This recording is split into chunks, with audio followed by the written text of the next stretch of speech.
Okay, thank you, everyone.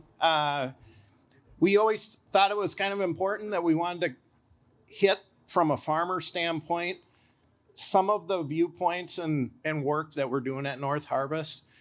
But we also want to give some insight because we have so many farmers here as to, what happens at Northarvest from a board standpoint if you would have interest in serving the Northarvest board. So what I'm going to do is just introduce who we have up here first, and then we'll get into some questions.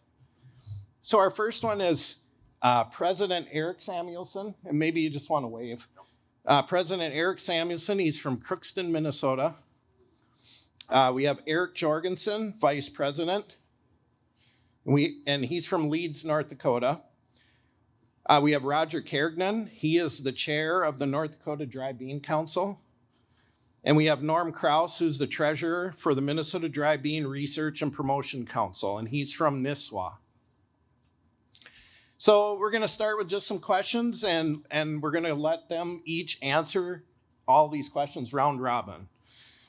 First one is, what beans do each of you grow, and how did you choose those classes of beans? And let's start with Eric Samuelson. Well, I farm near Crookston, Minnesota. Fourth generation farmer. We've been raising edible beans, I suppose, into the 80s or so. I'm primarily growing navy beans at this time. For the most part, they've had the best luck on the type of ground that I farm. They're been a stable, quality crop that's over time been a bigger part of our farm all over the years. So I think growing edible beans for me it's a different, let me put it, the harvest window is different. So it's a later planted crop, earlier harvested crop. It breaks up my my workload over the summer. So it's been a benefit to producing dry edible beans on my farm. I'm from Northeast North Dakota, Cavalier, Pembina County I farm in. We grow primarily blacks and pinos. They do well up in our area and the land that we deal with. We're from the farm is located in the Staples area. I farm, and it's primarily managed and run by my son John and his wife Samantha. But we grow irrigated kidney beans, which is we have about a quarter of white kidneys, and then light reds and dark reds. And then on our dry land, which is not sand, but primarily rocks and clay that we have to tile, there we grow black beans. And if we can sneak in a few pinks, they're the earliest that we can harvest. We can use our kidney equipment for harvesting them. We'll try and grow some pinks too. So. Yeah, I farm up at Leeds, North Dakota, and I grow all pintos right now. I grew some navies a few years ago and decided that I'd go back to pintos. Pintos are probably a little easier than some of the other classes.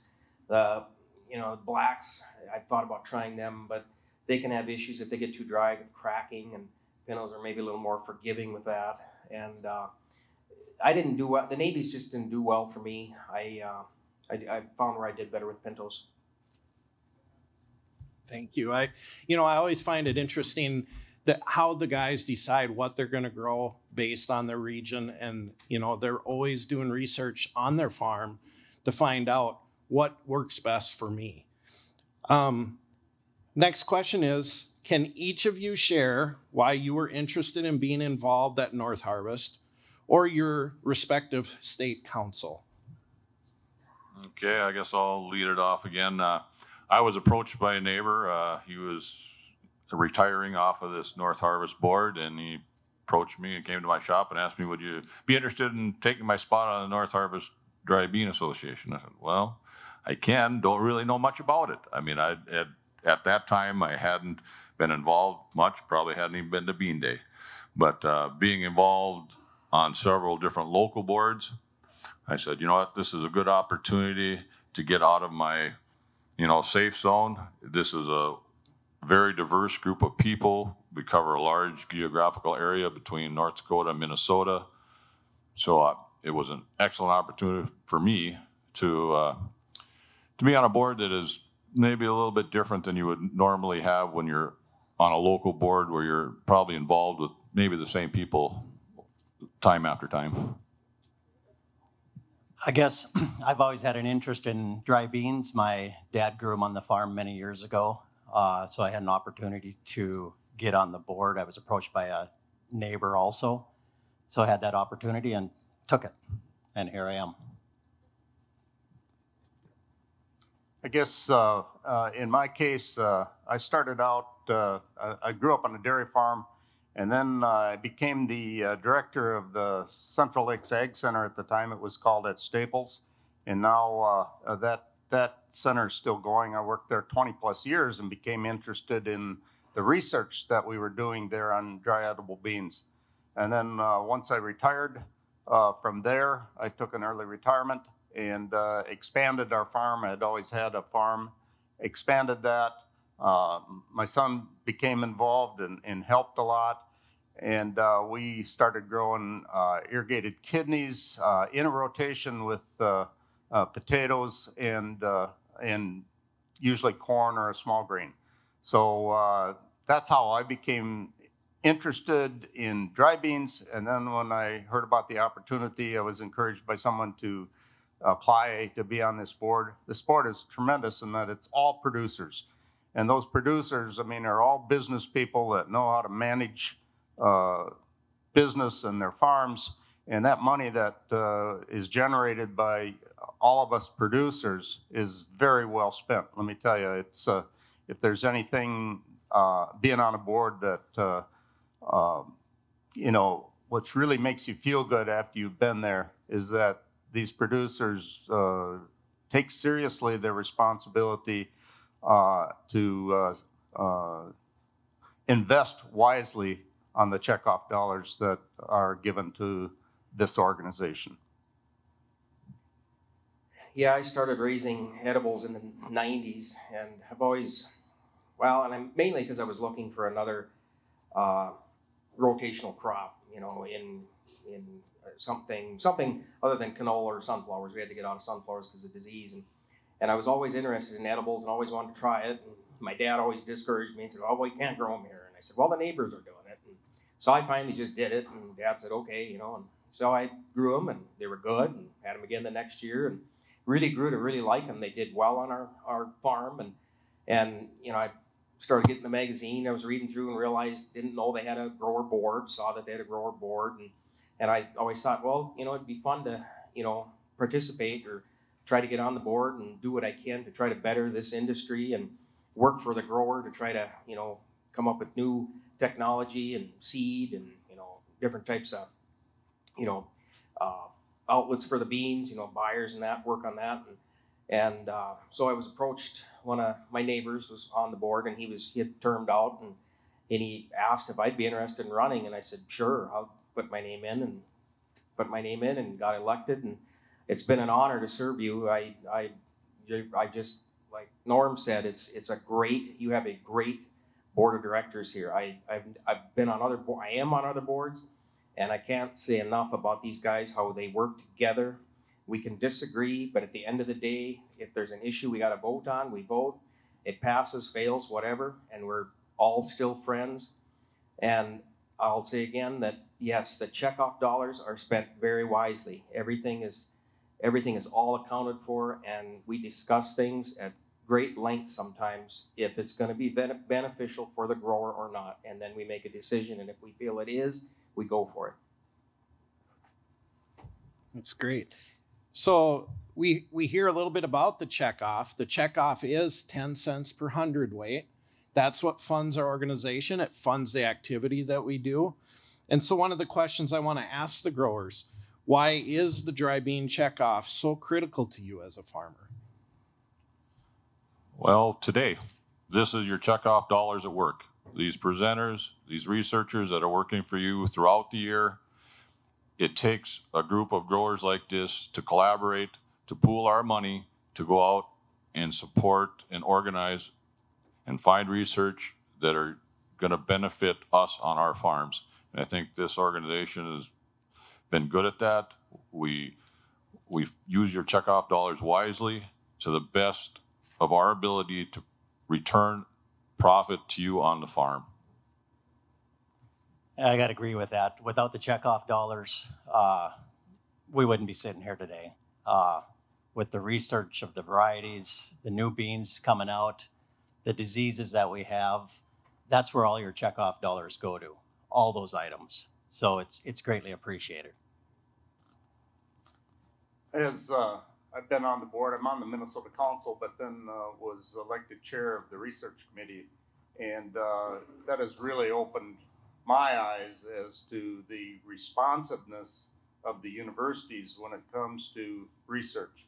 We provide an incentive for them to do a project, but it's evaluated against a list of our priorities that we set as a board of what we want to see completed as research. And so that's been one of the real joys of being able to serve on this board is to watch how we're able to direct that research by, great universities, Minnesota and NDSU, and to evaluate the results of it and how it's going to help us as producers.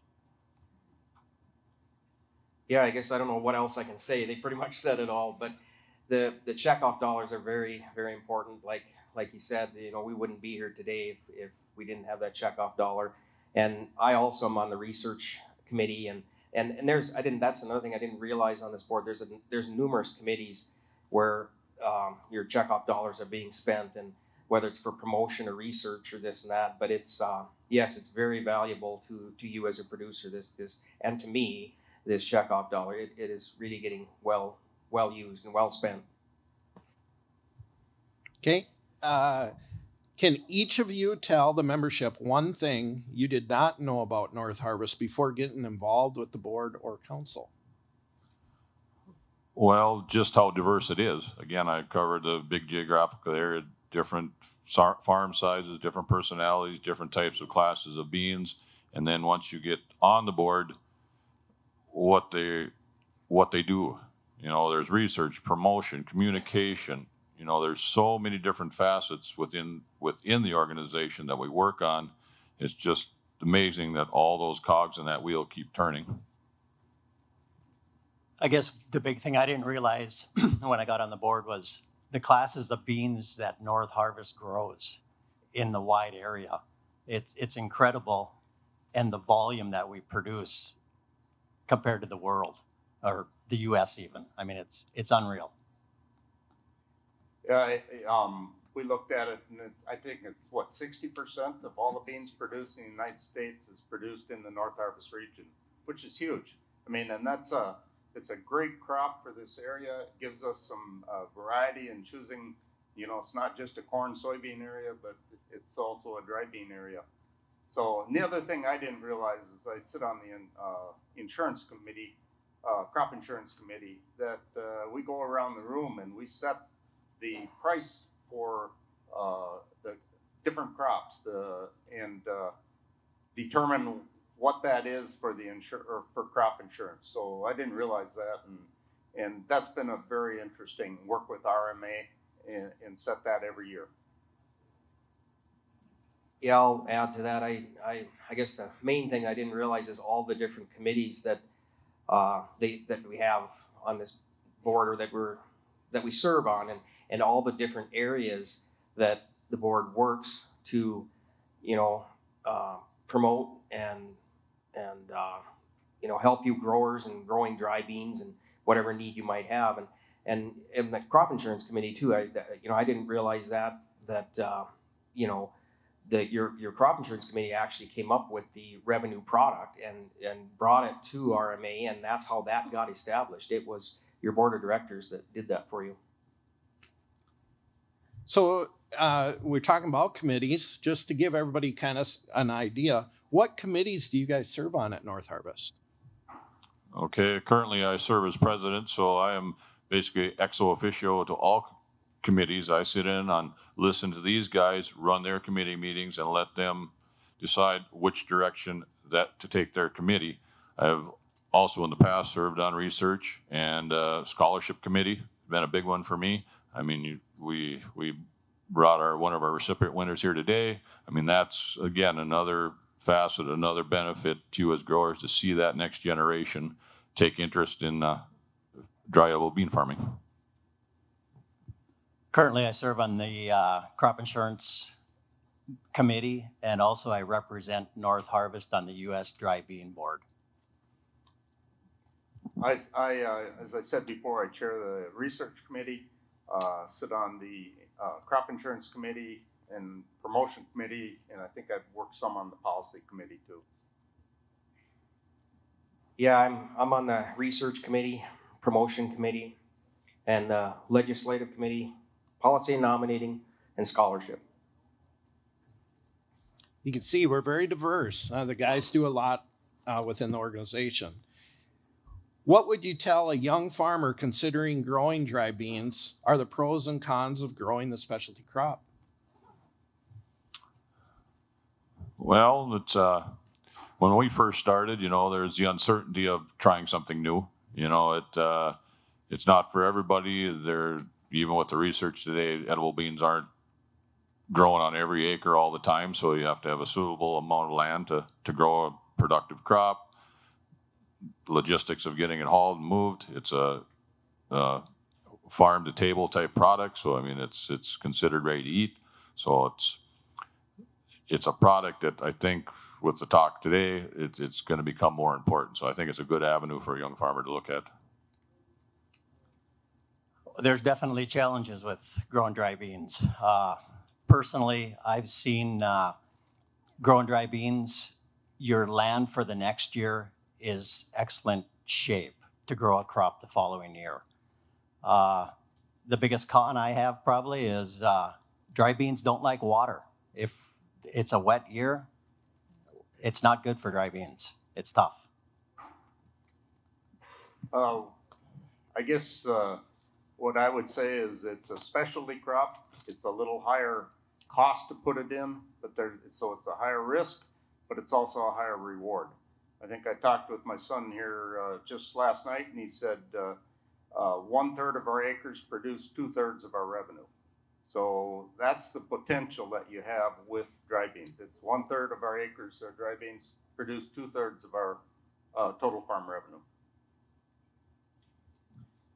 Yeah, some of the pros that I had written down is it is very good potential income, a very good potentially income crop, and they leave the soil very mellow. They're a very good rotational crop.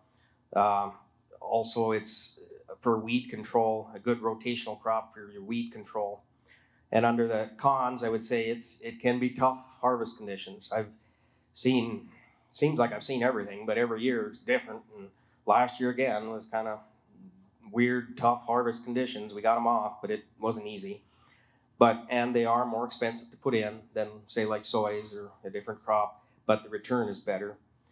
So it's, and another thing I guess I'd written down too there, you have a little more trouble with disease like with white mold rather than some of your other like soybeans. So what is the importance of dry beans to your farm personally? Well, I would say diversification. Again, it's a different season crop. It helps you break up your rotation a little bit. Your chemical modes of action are different for what we raise. We raise sugar beets, soybeans, and wheat on my farm. So the benefits of having an extra tool in the toolbox has been beneficial. Yeah, again, it's rotation-wise, it's excellent for the following crop the next year, and financially they've done well, year in and year out. I think dry beans have given me and my wife and I the opportunity to transfer the farm to our son and our daughter-in-law. So I think without dry beans in our farm, I don't think that potential may have been there. Yeah, I will ditto that. They pulled the income can be very wild. They're very, very good. They pulled me through some pretty lean years in the 90s. We had way too much water, and we were trying to grow wheat and some canola and sunflowers, and it poor prices, whatever you have it. We weren't doing very well, and started these edibles, and they did well. And I probably wouldn't be here today if I hadn't started growing edibles. And they're the other thing is, like I said, the rotation. I guess I said before that they leave the soil in such good condition, and like I said, good rotation for your weed control. Okay, so I have one last question I'm going to grill them on, but if there is anybody in the audience that has a question, we Say, Mitch, will entertain. I believe we have one online here. If you Okay. The question online says, the 35% increase, is there a breakdown per variety or just 35% total dry beans? Anyone? Yeah, I'm not. maybe We we'd may ask need a little Tony more to detail. maybe to explain a little bit farther what the question would be. I guess we don't Well, fully understand. while we wait for that one, I'll ask the last question here. What? Okay. Oh, okay. Oh, okay. By variety. Per variety.